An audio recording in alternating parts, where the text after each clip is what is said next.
ओम नमः शिवाय, ओम नमः शिवाय, ओम नमः शिवाय, ओम नमः शिवाय, ओम नमः शिवाय।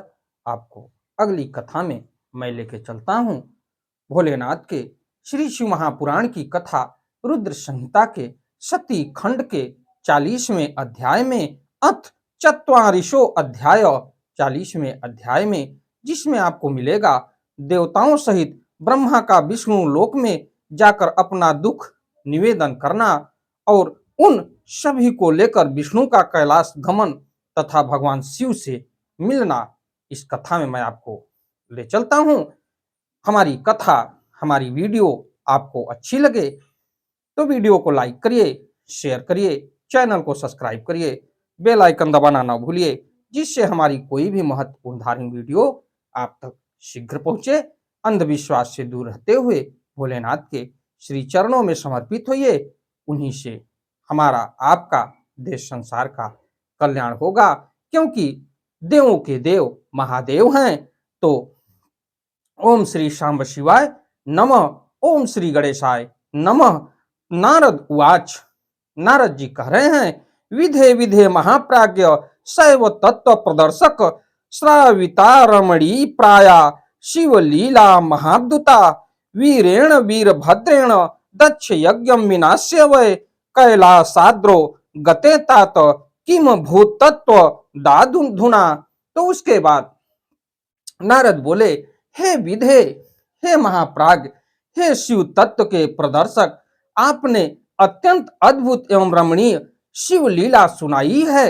हे तात पराक्रमी वीरभद्र जब दक्ष के यज्ञ का विनाश करके कैलाश पर्वत पर चले गए, तब क्या अब उसे बताइए कि उसके बाद क्या हुआ। जब यज्ञ का विध्वंस करके वीरभद्र कैलाश पर्वत पर गए तो उसके बाद की कथा हमको सुनाइए। ये नारद परमपिता ब्रह्मा से कह रहे हैं। तो ब्रह्मोवाच, ब्रह्मा जी कह रहे हैं, अथ देव गणा सर्वे मनु यश्च पराजिता रुद्रानिकैर्वि भिन्नांगा मम लोकम येयुस्तदा स्वयं भुवे नमस्कृत्य माह्यम संस्तुय भूरिशः तत्त्वस्वक्लेशम विशेषेण कात्यायने नैवन्य वेदयन। तो उसके बाद ब्रह्मा जी कह रहे हैं कि हे नारद, समस्त देवता और मुनि रुद्र के सैनिकों से पराजित तथा छिन्न भिन्न अंगों वाले होकर मेरे लोक को चले गए। वहां मुझ स्वयंभू को नमस्कार करके और बार बार मेरा स्तुति करके उन्होंने अपने विशेष क्लेश को पूर्ण रूप से बताया। तब उसे सुनकर मैं पुत्र शोक से पीड़ित हो गया और अत्यंत व्यग्र हो व्यथित चित्त से विचार करने लगा, इस समय मैं कौन सा कार्य करूं जो देवताओं के लिए सुखकारी हो और जिससे देव दक्ष जीवित हो जाएं तथा यज्ञ भी पूरा हो जाए। ये परमपिता ब्रह्मा सोच रहे हैं कि किसी का शरीर विदीर्ण हो गया है और पराजित होके वो ब्रह्मलोक को गए, और ब्रह्मा जी अपनी आप बीती सुना रहे हैं, कैसा कौन सा मैं उपाय करूं जिससे दक्ष भी जीवित हो जाएं, क्योंकि दक्ष प्रजापति ब्रह्मा के पुत्र थे और यज्ञ भी सफल हो जाए। तो हे मुने, इस प्रकार बहुत विचार करने पर जब मुझे शांति नहीं मिली, तब भक्ति पूर्वक विष्णु का स्मरण करते हुए मैंने उचित ज्ञान प्राप्त कर लिया। तदंतर देवताओं और मुनियों के साथ मैं विष्णु लोक में गया और उन्हें नमस्कार करके तथा अनेक प्रकार के स्तोत्रों से उनकी स्तुति करके अपना दुख उनसे कहने लगा। हे देव, जिस तरह भी यज्ञ पूर्ण हो, यज्ञ करता दक्ष जीवित हो और समस्त देवता तथा मुनि सुखी हो जाएं, आप वैसा कीजिए। हे देव देव, हे रमानाथ, हे देव सुखदायक विष्णु, हम देवता और मुनि लोग निश्चय ही आपकी शरण में आए हैं। तो ब्रह्मोवाच, ब्रह्मा जी फिर कह रहे हैं, इत्याकर्ण वचों में ही ब्रह्मणः स रमेश्वरः प्रत्युवाच शिवम स्मृत्वा शिवात्मा दीन मानसः। तो ब्रह्मा जी कह रहे हैं कि मुझ ब्रह्मा की यह बात सुनकर शिव स्वरूप लक्ष्मीपति विष्णु शिव जी का स्मरण करके दुखी चित्त होकर इस प्रकार कहने लगे। तो विष्णु कह रहे हैं, तेजीयसी न सा भूता कृतागसी बुभूषताम तत्र क्षेमाय बहुधा बुभूषा ही कृता गव साम। तो उसके बाद भगवान विष्णु कह रहे हैं कि हे देवताओं, परम समर्थ तेजस्वी पुरुष से कोई अपराध बन जाए तो भी उसके बदले में अपराध करने वाले मनुष्यों के लिए उनका वह अपराध मंगलकारी नहीं हो सकता। हे विधे, समस्त देवता परमेश्वर शिव के अपराधी हैं, क्योंकि इन्होंने उन शंभु को यज्ञ का भाग नहीं दिया। अब आप सभी लोग शुद्ध हृदय से शीघ्र ही प्रसन्न होने वाले भगवान शिव के पैर पकड़कर उन्हें प्रसन्न कीजिए। तो यस्मिन् प्रकोपिते देवे विनश्यत्यखिलम जगत सलोकपाल यज्ञस्य शासनाजीवितं द्रुतम। तो जिन भगवान के कुपित होने पर यह सारा जगत नष्ट हो जाता है तथा जिनके शासन से लोकपालकों सहित यज्ञ का जीवन शीघ्र ही समाप्त हो जाता है, उन क्रियाविहीन तथा अत्यंत दुरात्मा दक्ष के दुर्वचनों से बिंधे हुए हृदय वाले देव शंकर से आप लोग शीघ्र ही क्षमा मांगिए। हे विधे, उन शंभु की शांति तथा संतुष्टि के लिए केवल यही महान उपाय है कि उनको प्रसन्न करिए। जब तक प्रसन्न नहीं करेंगे तब तक हम लोग पाप के भागी बने रहेंगे, ऐसा मैं समझता हूं। यही मैंने सच्ची बात कही है। हे विधे, न मैं, न तुम, न अन्य देवता, न मुनिगण और न दूसरे शरीरधारी ही जिनके बल तथा पराक्रम के तत्व तथा प्रमाणों को जान पाते हैं, उन स्वतंत्र परमात्मा परमेश्वर को विरुद्ध कर प्रसन्न करने का प्रणिपात करने के अतिरिक्त कोई दूसरा उपाय नहीं हो सकता। हे ब्राह्मण, आप लोगों के साथ मैं भी शिवालय चलूंगा और शिव के प्रति स्वयं अपराधी होने का भी उनसे क्षमा करवाऊंगा। तो इसके बाद ब्रह्मा जी कह रहे हैं कि इत्था मादिशस्य विष्णुर्मा ब्राह्मणः सम राधिकम सार्धम दैव मर्तिम चक्रे तद गिरोगम नायसह। तो ब्रह्मा जी कह रहे हैं, देवता आदि के साथ मुझ ब्रह्मा को इस प्रकार आदेश देकर भगवान विष्णु ने देवताओं के साथ कैलाश पर्वत पर जाने का विचार किया।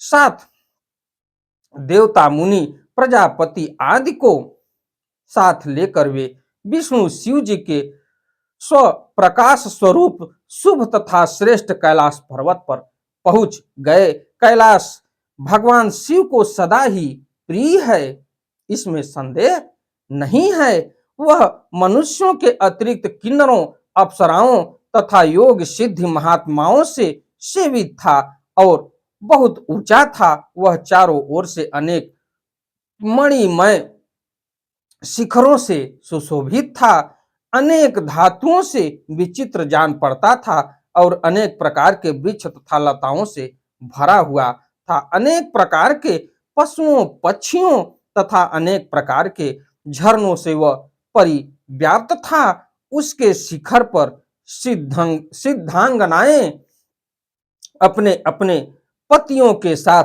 विहार करती थी। वह अनेक प्रकार की कंदराओं, शिखरों तथा अनेक प्रकार के वृक्षों की जातियों से सुशोभित था। उसकी कांति चांदी के समान श्वेत वर्ण की थी और वह पर्वत बड़े बड़े व्याघ्र आदि जंतुओं से युक्त, भयानकता से रहित, संपूर्ण शोभा से संपन्न, दिव्य तथा अत्यधिक आश्चर्य उत्पन्न करने वाला था। वह सभी को पवित्र कर देने वाली तथा अनेक तीर्थों का निर्माण करने वाली विष्णुपदी सती श्री गंगा जी से घिरा हुआ तथा अत्यंत निर्मल था।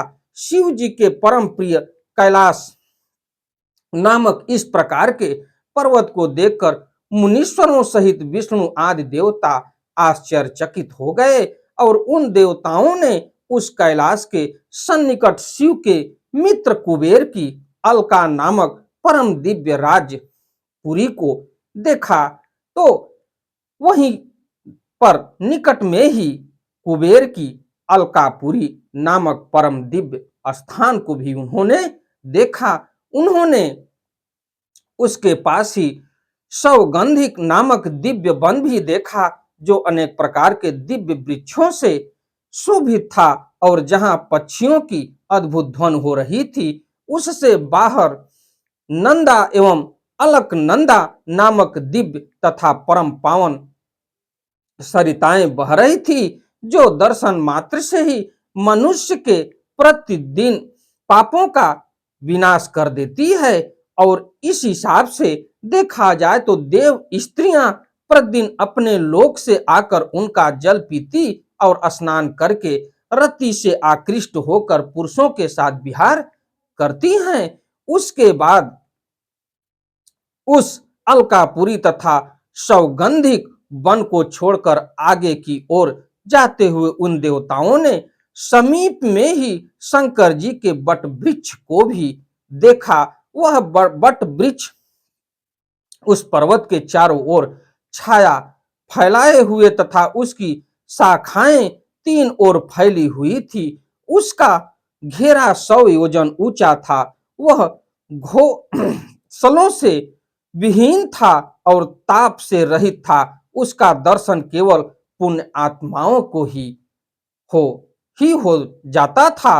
वह अत्यंत रमणीय परम पावन शिव जी का योग स्थल दिव्य योगियों के निवास के योग्य तथा अत्युत्तम था।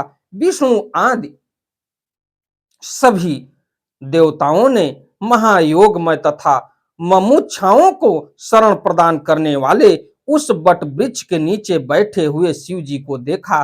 शांत स्वभाव वाले, अत्यंत शांत विग्रह वाले, शिव भक्ति में तत्पर तथा महासिद्धि सनक आदि ब्रह्मपुत्र प्रसन्नता के साथ उनकी उपासना कर रहे थे।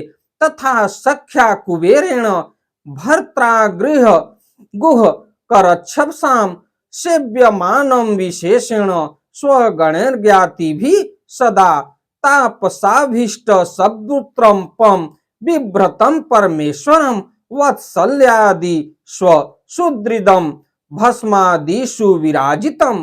तो उस हिसाब से देखा जाए तो राक्षसों के पति उनके मित्र कुबेर अपने गणों तथा कुटुंबी जनों के साथ विशेष रूप से उनकी सेवा कर रहे थे।